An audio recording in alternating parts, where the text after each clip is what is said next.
오늘 우리에게 주시는 하나님의 말씀은 로마서 7장 21절부터 25절까지 말씀입니다. 로마서 7장 21절부터 25절까지의 말씀 신약성경 248면에 있습니다. 제가 봉독하도록 하겠습니다. 그러므로 내가 한 법을 깨달았노니 곧 선을 행하기 원하는 나에게 악이 함께 있는 것이로다.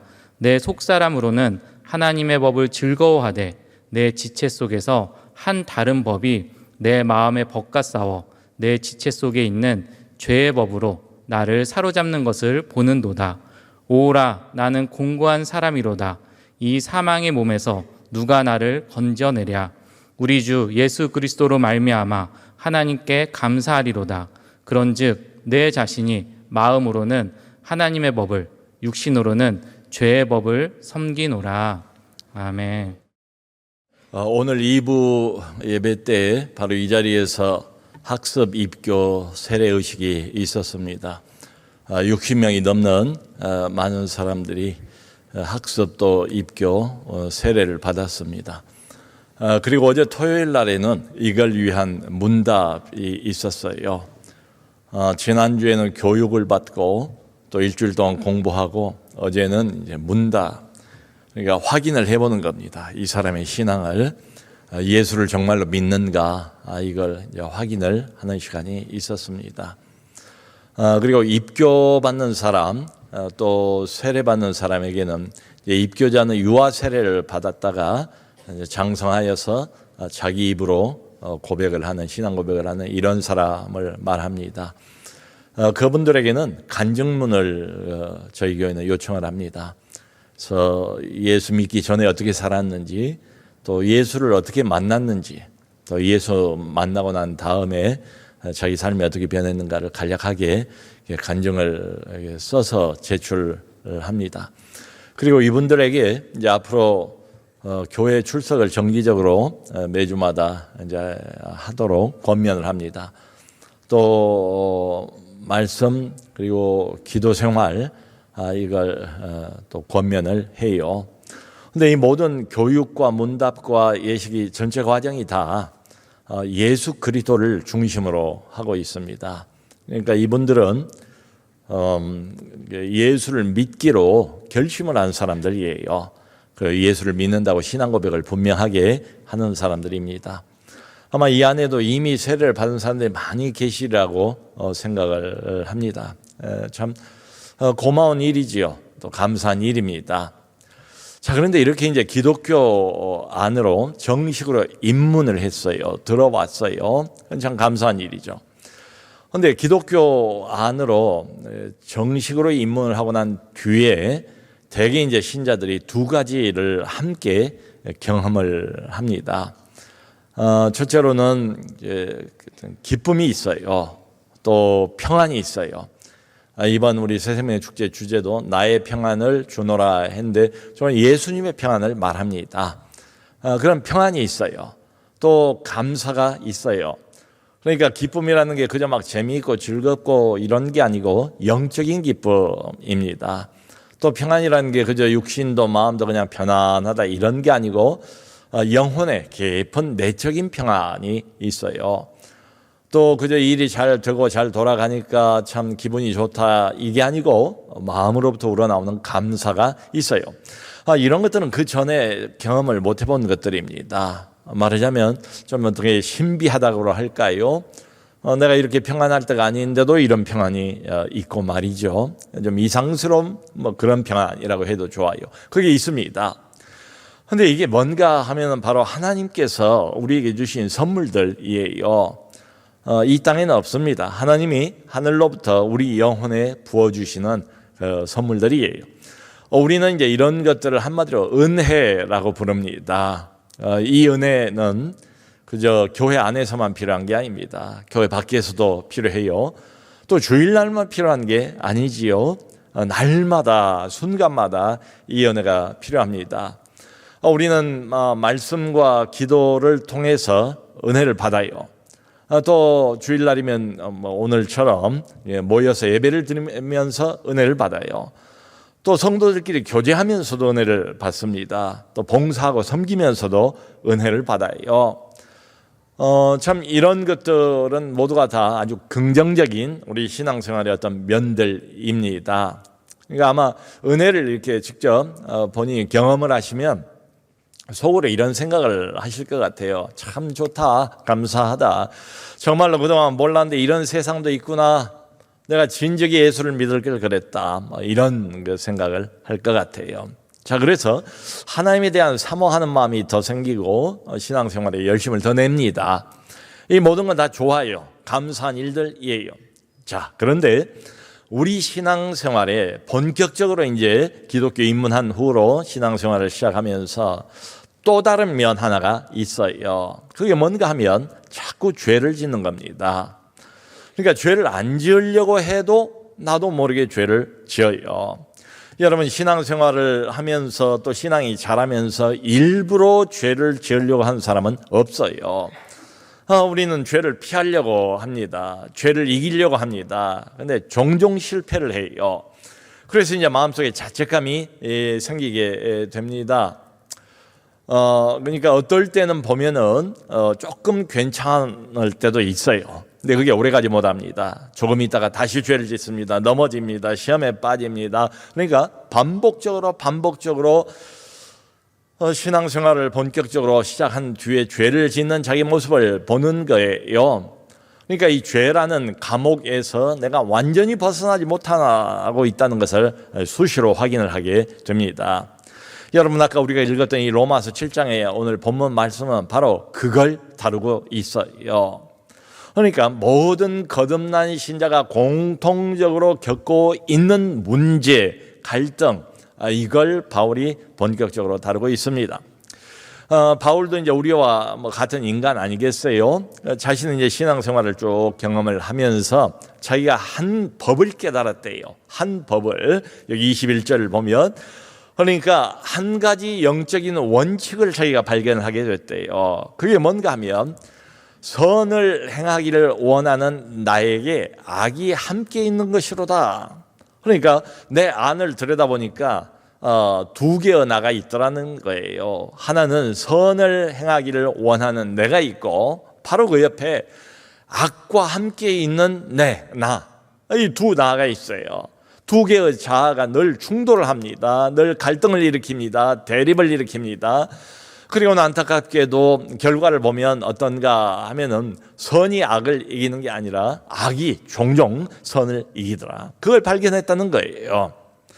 여러분 우리가 거듭나고 하나님의 자녀가 되면 정말 진심으로 하나님의 말씀을 잘 전하고 싶은 그런 소원이 있지 않습니까? 진심의 소원이 있어요. 근데 문제는 결과입니다. 결과는 어떤가 하면은 불순종이에요. 그러니까 여기 바울이 그런 말도 해요. 여기 22절 보면 내가 속사람으로는 하나님의 법을 즐거워하되 우리의 속사람 거듭난 사람 새로워진 자는 하나님의 법을 즐거워해요. 진심으로 그걸 지키기를 원해요. 근데 결과는 뭔가 하면 종종 불순종이에요. 이게 어쩌다 불순종하는 게 아니에요. 한두 번 불순종하고 끝나는 것도 아니에요. 종종 이렇더라, 대개 그렇더라, 그리고 반복적으로 이러고 있다는 것을 발견하게 됐다는 거예요. 여러분 이 죄가 신문에 대문짝만하게 실릴 만한 큰 도덕적인 범죄 이런 건 아니에요. 아마 다른 사람들은 눈치도 못 챌지 모르겠어요. 모를지도 몰라요. 근데 나는 압니다. 나는 느껴요. 하나님도 아시겠죠. 그러니까 우리가 신앙생활 이렇게 쭉 하다 보면 점점 하나님에 대한 감각이 생겨요. 그리고 영적인 감각이 점점 민감해집니다. 그래서 작은 일도 걸려요. 예를 들면은 내가 그냥 속으로 어떤 사람에 대해서 좀 무시하는 이런 말을 했습니다. 근데 조금 있다 그게 후회가 되는 거예요. 또 어떤 사람에 대해서 좀 차갑게 대했어요. 그것도 뒤돌아서면 후회가 되는 거예요. 또 어떤 사람에게 무슨 말을 했는데 생각하니까 그것도 마음에 걸려요. 내가 왜 그때 그 말을 그렇게 했을까? 조금 더 따뜻하게 좀 부드럽게 격려의 말을 할까? 마음에 걸려요. 그리고 또 어떨 때는 내가 충분히 그 사람을 도울 수 있었는데 시간이 없는 것도 아니었는데 왜 돕지 못했을까? 왜 좀 적극적으로 나서지 못했을까? 거기에 대해서 또 후회가 되고 마음이 걸리고 그래요. 자, 이제 이걸 잘못 생각을 하면, 야, 이거 내가 너무 좀 지나친 것 아닌가, 과도한 것 아닌가, 너무 좀 이렇게 뭐랄까요, 좀 비정상인 것 아닌가, 내가 너무 예민한 것 아닌가. 근데 그렇지 않습니다. 아주 정상입니다. 지금 바울은 하나님의 영으로 거듭난 모든 신자들이 갖고 있는 공통적인 문제, 공통적인 갈등을 여기 그렇게 그리고 있습니다. 여러분, 이런 것들이 심해지면 이제 어디까지 가는가 하면 자기를 보면서 이제 한숨이 나와요. 단식이 나와요. 그게 24절입니다. 오호라, 나는 곤고한 사람이로다. 누가 나를 이 사망의 몸에서 건져내랴? 나는 곤고한 사람이로다. 이 말의 뜻은 나는 비참한 사람이다. 나는 비참한 사람이다. 하나님 말씀을 제대로 지키지 못하고 늘 불순종만 하고 넘어지니까 그걸 계속 바라보면서 오호라, 나는 곤고한 사람이로다, 비참한 사람이로다, 이렇게 탄식을 해요. 이렇게 부르짖게 마련이에요. 여러분들은 이런 비슷한 경험이 없습니까? 자기 자신을 바라보면서 말이죠, 도대체 나는 왜 이러는가? 왜 이러는가? 내가 정말로 거듭난 하나님의 자녀가 맞는가? 내가 정말로 예수 믿는 사람 맞는가? 내가 교회에서 직분까지 받았는데 집사가 이래도 되는가? 내가 정말 장로 맞는가? 내가 정말 이 목사라는 직분에 어울리는 사람인가? 뭐 등등 말이죠. 이런 고민이 정직하게 안 생길 수가 없는 거지요. 여러분, 우리나라에서 아마 저 기독교 윤리운동을 가장 먼저 시작했던 사람 중에 한 분이 손봉호 박사일 거예요. 근데 이분이 젊은 시절에 원래 이제 화란, 네덜란드에 가서 신학을 제대로 공부를 한 사람이에요. 화란은 우리 개혁신학의 본산지이기도 합니다. 그런데 이 손 박사님께서 목회 생각도 잠깐 해보셨는가 봐요. 근데 목회자에게 요구되는 도덕적인 기준이 너무도 높더라는 거예요. 도무지 감당할 수가 없겠더라고요, 자신은. 그래서 그건 포기를 했답니다. 자, 그러니까 우리가 늘 넘어집니다. 죄를 짓습니다. 그걸 봅니다. 양심 있는 사람 같으면 뭐 뻔하잖아요. 근데 이제 설교자는, 목회자는 거기에다 한 가지 짐이 더해지는 거예요. 맨날 좋은 소리만 하면서 옳은 소리는 다 하면서 너는 그렇게 사니? 네가 말하고 네가 전하고 네가 선포하는 것처럼 너는 그렇게 사니? 그렇게 실천하니? 이런 부담, 이런 화살을 늘 받게 되어 있어요. 여러분, 보통 사람들은 뭐 여기에서 벗어날 수가 없겠죠. 너도 나도 다 뭐 거기서 거기 아니겠어요? 자, 그런데 이제 문제는 뭔가 하면 이 말을 하고 있는 사람이 누군가 하면 그 사도 바울입니다. 위대한 사도 바울이, 여러분, 나는 비참한 사람입니다. 나는 곤고한 사람입니다. 누가 나를 이 사망의 몸에서 건져내랴? 바울이 이런 탄식을 하고 있다는 걸 과연 상상할 수 있겠습니까? 자, 그러니까 여기 나와 있는 지금 이제 이게 문제입니다. 로마서 7장을 보면 여기 이제 나 또는 내가, 나를, 이런 단어가 수십 번 반복해서 등장을 하고 있어요. 나라는 여기 수시로 등장하고 있는 이 단어가 과연 바울을 가리키는 것이겠는가? 이제 예전부터 여기에 대한 논란이 있어 왔어요. 지금도 여기에 대한 논란이 있어요. 그래서 어떤 사람들은 이건 도무지 바울일 수가 없다. 바울이 어떤 사람이냐? 그저 천사와 거의 방불한 사람, 그 사람이 바울 아닌가?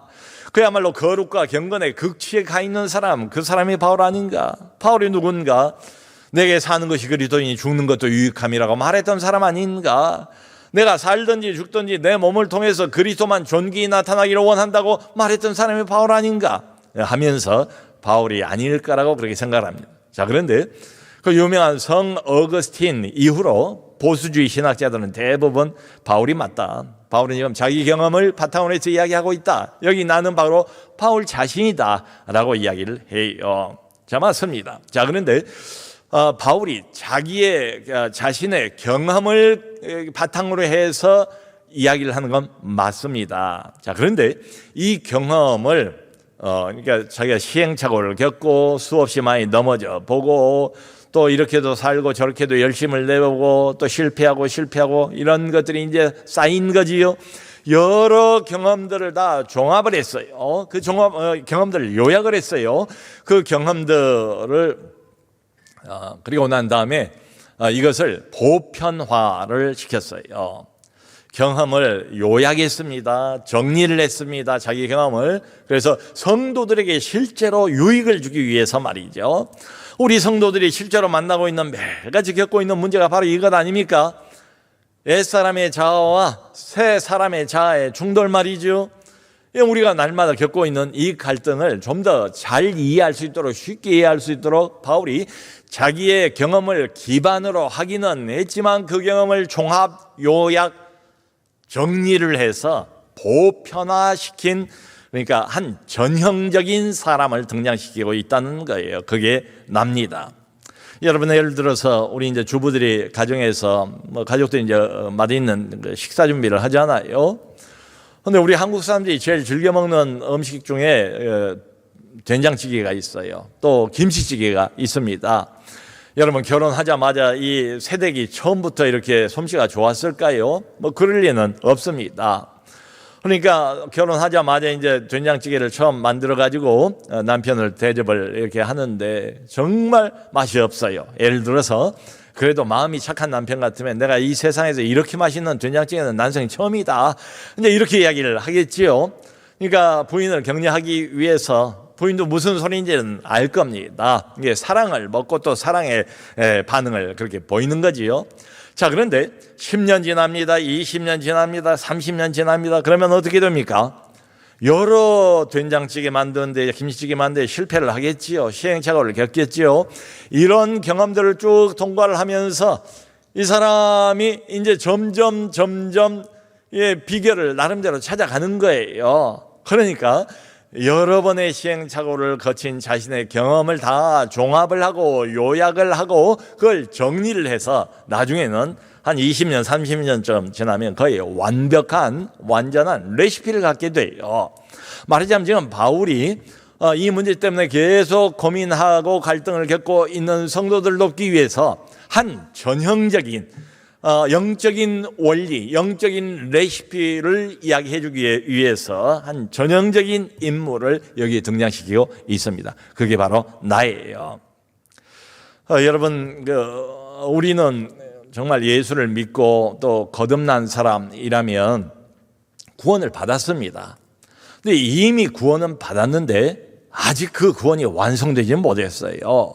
그러니까 이 이미와 아직 사이에 우리가 살고 있어요. 구원이 완성되는 것은 이 땅에서는 없습니다. 주님이 다시 오실 때, 우리가 부활할 때 그때 완성이 돼요. 그러니까 이 광야 인생길을 살아가는 동안에 늘 옛자와 새로운 자 사이의 갈등, 충돌이 있을 수밖에 없어요. 이미와 아직 사이의 긴장, 그 안에서 우리는 지금도 살아가고 있습니다. 자, 그러다 보니까 우리는 정말 진심으로 하나님의 말씀을 사랑하고 말씀을 제대로 지키기를 원해요. 근데 결과를 보면 어떤가 하면 늘 실패해요. 종종 실패해요. 넘어져요. 왜 그러는가 하면 죄의 막강한 힘이 아직도 우리 안에 남아있기 때문에 그렇습니다. 옛사람의 잔재가 아직도 남아있어요. 어둠의 잔재가 아직도 남아있어요. 옛 생활의 뿌리가 아직도 남아있어요. 그것이 완전히 사라진 것이 아니에요. 그러니까 여기 23절 그 뒷부분을 보면 바울이 이런 말을 합니다. 내 안에 죄의 법이 있고 마음의 법이 있대요. 내 안에 있는 죄의 법이 마음의 법과 싸워서 마음의 법을 이겨서 나를 사로잡는 것을 보는도다, 이렇게 고백을 하고 있어요. 여러분, 얼마나 적나라한 표현입니까? 얼마나 생생한 표현입니까? 얼마나 실감나는 표현입니까? 내 안에 두 개의 법이 있어요. 내 안에 두 개의 자아가 있어요. 서로 충돌해요, 종종. 근데 결론은 어떻게 끝나는가 하면 죄의 법이 종종 승리한다는 거예요. 마음의 법을 이겨서 나를 사로잡아 꽁꽁 묶는 것을 내가 내 눈으로 본다는 거예요. 근데 문제는 눈으로 뻔히 보면서도 여기서 풀려나오지를 못해요. 눈으로 뻔히 보면서도 여기 저항하지를 못해요. 그 정도로 죄의 힘이 막강하다, 이런 표현입니다. 여러분, 이번에 이제 그 의성 산불, 경북에 번지고 있는 의성 산불, 얼마나 국민들 마음을 이렇게 졸이게 만듭니까? 그리고 그걸 위해서 우리가 금요일도 기도하고 아까도 기도하고 계속해서 많은 사람들이 기도하고 있습니다. 빨리 잘 마무리가 되기를 저희가 간절히 기도합니다. 근데 이번에 이 산불을 이제 저도 실시간으로 보기도 하고 보니까 새로운 거 하나를 알았어요. 산불을 끄려면 주불이 있고 잔불이 있어요. 이 둘 다를 꺼야 됩니다. 이게 주불은 잡았는데 이제 문제가 되는 게 잔불이더라고요. 아직도 잔재가 남았다고요. 이 잔불이 언제 또 이렇게 막 이렇게 다시 살아나가지고 일어나고 큰 불이 되는가 하면 바람이 불 때예요. 그러니까 이번에 불이 잘 안 꺼진 이유가 그 경북 지역에 바람이 아주 강풍이 불었거든요. 그래서 이 잔불이 정리가 잘 안 되는 거예요. 이거하고 비슷합니다. 영적인 원리도. 여러분, 주불은 꺼졌습니다. 그런데 우리 안에 옛사람의 잔재가 남아있다고요. 아직도 어둠의 잔재가 찌꺼기가 남아있어요. 이게 완전히 사라지지를 않았어요. 그런데 여기에 세상의 바람이 부는 겁니다. 여기에 욕심과 욕망의 바람이 부는 거예요. 여기에 나도 모르게 아차 하면은 방심을 하다가 교만의 바람이 부는 거예요. 그러면 이 잔불이 또 살아나요. 큰 불이 돼요. 그래서는 이 죄의 불이 내 영혼을 완전히 또 집어삼켜버리는 이런 일들이 있습니다. 그러니까 여기 이제 자기가 바울이 신앙생활을 하면서 우리 모두가 비슷한 과정을 지금 겪고 있다는 걸 가정을 하는 거예요. 하면서 자기가 깨달은 어떤 원칙 하나를 25절 뒷부분에서 이렇게 말해요. 그런즉 내 자신이 마음으로는 하나님의 법을, 육신으로는 죄의 법을 섬기노라. 뭐 여기 아멘 하실 분은 없을 거예요. 내가 마음으로는, 속마음으로는, 거듭난 내 자아로는 늘 하나님의 법을 사모하고 하나님 말씀을 따르고 싶은 그런 마음이 있잖아요. 솔직하게 진실로 하나님의 법을. 근데 육신은 따로 논다는 거예요. 내 마음하고. 육신은 결국 보니까 결론은 육신이 움직여야 되는 거 아닙니까? 결론은 행동은 어떻게 나가는가 하면 죄의 법을 섬기노라. 이걸 하나의 원칙으로 못을 박아 놨어요. 자, 이제 고민은 이겁니다. 우리 이제 이런 반문이 들어요. 아니, 바울 선생, 아니 그렇다면은 아무리 애를 써도 우리는 실패할 수밖에 없다는 말입니까? 신자의 승리는 어디 있습니까? 신자의 영광은 어디 있습니까? 우리가 아무리 노력하고 아무리 애를 써도 죄 지을 수밖에 없고 죄 앞에서는 패배할 수밖에 없다. 지금 그것을 말하고 있는 겁니까? 그걸 주장하는 겁니까? 라고 우리는 반문을 던집니다. 바울은 아니라고 말할 거예요. 지금 나중에 이제 다른 이야기가 나와요. 근데 먼저 이것부터 분명히 할 필요가 있어서 이 이야기를 먼저 꺼내는 거예요. 나를 먼저 꺼내는 겁니다. 여러분, 여기 이 바울은 이렇게 보면 굉장히 실제적인 사람이에요. 굉장히 현실적인 사람이에요. 지금 바울은 우리하고는 아무 상관이 없고 우리의 신앙생활하고는 아무 상관도 없는 어떤 기독교 교리를 말하고 있는 게 아닙니다. 바울은 거기에 일체 관심이 없어요. 하나님의 관심도 그런 데 없습니다. 바울은 매우 실제적인 사람이고 매우 현실적인 사람이에요. 이게 남의 이야기입니까? 지금 이 갈등이 두 자아의 충돌, 이게 나하고는 전혀 상관없는 이런 이야기입니까? 안 그러잖아요. 우리가 날이면 날마다 겪고 있는 갈등이 바로 이것 아닙니까? 지금 그걸 바울이 다루는 거예요. 자, 그런데 여기 로마서 7장이 있고 바로 뒤에 8장이 나오잖아요. 근데 로마서 8장에 이 아까 나라는 요 단어, 그리고 자주 등장하는 단어가 뭔가 하면 7장에서는 육신이에요. 그러니까 7장을 이렇게 보면 내가 나를 이런 단어가 굉장히 많이 나오고 육신이라는 단어가 또 많이 등장을 해요. 그러니까 로마서 7장은 나 그리고 육신으로 가득 차 있다라고 말할 수가 있어요. 자, 그런데 아주 흥미롭게도 로마서 7장에서는 성령이라는 단어가 딱 한 번밖에 안 나옵니다. 근데 바로 뒤에 로마서 8장을 보면 성령이라는 단어가 무려 21번이 등장을 해요. 이게 뭘 말하는 것일까요? 우리가 이 지점에 잠깐 멈춰서서 좀 깊이 생각을 해볼 필요가 있어요. 그러니까 바울이 지금 로마서 7장에서 등장시키고 있는 나는 누군가, 열심히 하나님의 말씀을 지키려고 애쓰는 납니다. 거듭난 납니다. 속사람으로는 하나님의 법을 매우 즐거워하고 그걸 지키려고 노력을 하고 있는 납니다. 근데 늘 실패만 하고 있는 나를 묘사하고 있잖아요. 그러니까 이 나는 누군가 하면 자기 힘으로 하나님의 말씀을 지키려고 하는 나, 그저 내 노력으로 내 열심으로 하나님의 말씀과 하나님의 율법을 지켜보려고 갖은 예를 쓰지만 결국은 실패를 거듭하고 있는 나, 성령의 도심과 성령의 능력을 힘입지 않고 그저 하나님 앞에서 자신의 노력과 자신의 열심만으로 완벽해지려고 애쓰고 있는 그 나를 일부러 바울이 이렇게 등장을 시키고 있습니다. 그런 나는 실패하기 마련이에요. 여러분, 자, 우리가 말씀을 지키려고 애를 쓰지만 결국 넘어집니다. 시험에 빠집니다. 또 불순종합니다. 그리고 죄를 범합니다. 그러면 어쨌든 간에 결론은 죄를 지었으니까 죄책이 남잖아요. 이 죄책은 심판을 받아야 되지 않습니까? 죄를 지었으니까 대가를 치러야 되지 않습니까? 그러니까 바울이 여기 24절에서는 오호라 나는 곤고한 사람이로다. 누가 나를 이 사망의 몸에서 건져내랴. 이 죄를 짓고 죄만 계속해서 쌓이고 있는데 내 의도가 아무리 좋다 할지라도 하나님의 말씀을 지킬 의도라고 할지라도 결론이 계속해서 죄만 짓는데 이 죄값이 쌓이잖아요. 그러니까 오호라 나는 공고한 사람, 그리고 사망의 몸에서 누가 나를 건져내랴, 이렇게 탄식해요. 부르짖어요. 근데 바울이 더 이걸 늦추지 않겠다는 심정으로 바로 이어서 25절에 이렇게 말합니다. 우리 주 예수 그리스도로 말미암아 하나님께 감사하리로다. 우리 주 예수 그리스도로 말미암아 하나님께 감사하리로다. 바울은 예수 그리스도에 대한 이 언급을 더 이상 미루질 않아요.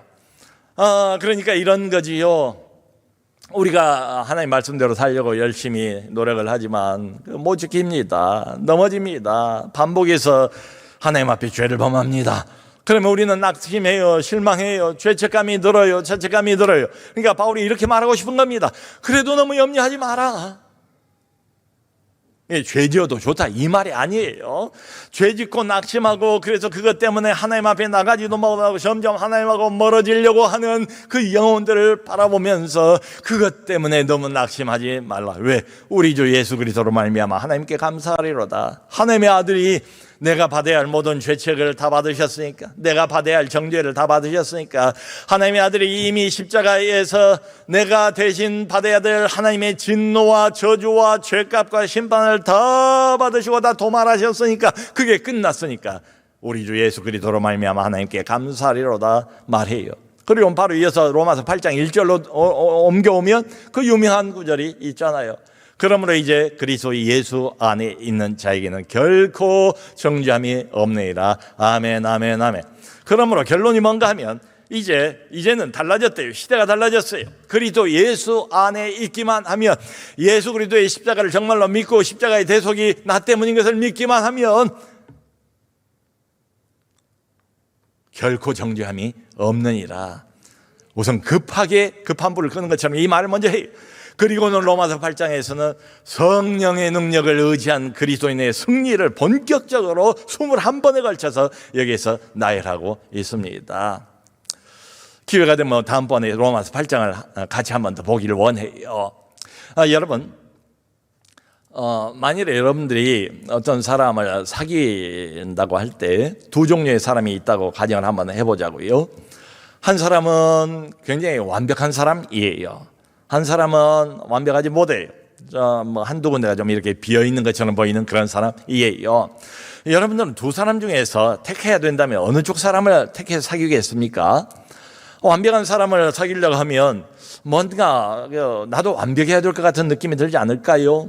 저 사람이 완벽을 추구하는 사람이니까 그 앞에 나가면 좀 옷깃을 이렇게 매무새를 만지고 뭔가 나도 좀 완벽해져야 될 것 같고 뭔가 좀 경직된 자세가 되지 않을까요? 이쪽 사람은 좋아요. 괜찮아요. 자기 일도 잘해요. 근데 한두 군데가 비어 있어요. 그러니까 그 비어 있는 것 자체가 인간적인 매력이 있잖아요. 사람이 좀 이렇게 비어 있고 좀 공간이 있고 여유가 있고 이래야 그 공간 안으로 내가 들어갈 수가 있지 않겠습니까? 너무 완벽하게 자기로 가득 차 있는 사람 같으면 우리가 비죽고 들어갈 공간이 없잖아요. 우리 하나님도 어떤 점에서 이거하고 비슷해요. 그러니까 자기 힘으로만 하나님의 말씀을 지키려고 애쓰는 사람, 하나님 앞에서, 하나님의 눈 앞에서 자기의 열심, 자기의 노력, 물론 자기의 최선 가상하게 여기실 겁니다. 그럼에도 불구하고 결코 하나님 앞에서 완벽해지는 것은 불가능해요. 그럼에도 불구하고 자기, 내 열심, 내 노력, 이걸로 완벽해지려고 자기로 가득 차 있는 그런 사람을 보고 하나님이 그렇게 말씀하실 것 같아요. 얘야, 마음 한 구석을 좀 열어줄 수 없니? 너의 마음에 좀 빈 공간을 만들어 둘 수 없니? 나를 위해서 말이야. 내가 마음에 내가 들어갈 수 있는 공간과 여유를 만들어 줘야지 내가 네 안으로, 네 인생 안으로, 네 영혼 안으로 들어가서 개입할 수가 있을 것 같구나. 그렇게 말씀하실 것 같아요. 성도 여러분, 만일 우리가 정말로 완벽한 사람이라면 십자가가 필요하겠습니까? 우리가 정말로 그저 내 열심과 내 최선과 내 노력으로 말씀을, 율법을 내가 원하는 대로 다 지킬 수 있는 그런 사람이라면 우리가 하나님 앞에 낮아질 필요가 있을까요? 하나님의 도움을 팔을 벌려서 요청할 필요가 있을까요? 나 자신으로 완벽한데요, 뭐 자랑할 것밖에는 없겠지요. 바로 그런 겁니다. 그러니까 성도 여러분, 지금 바울이 하고 싶은 말은 이런 겁니다.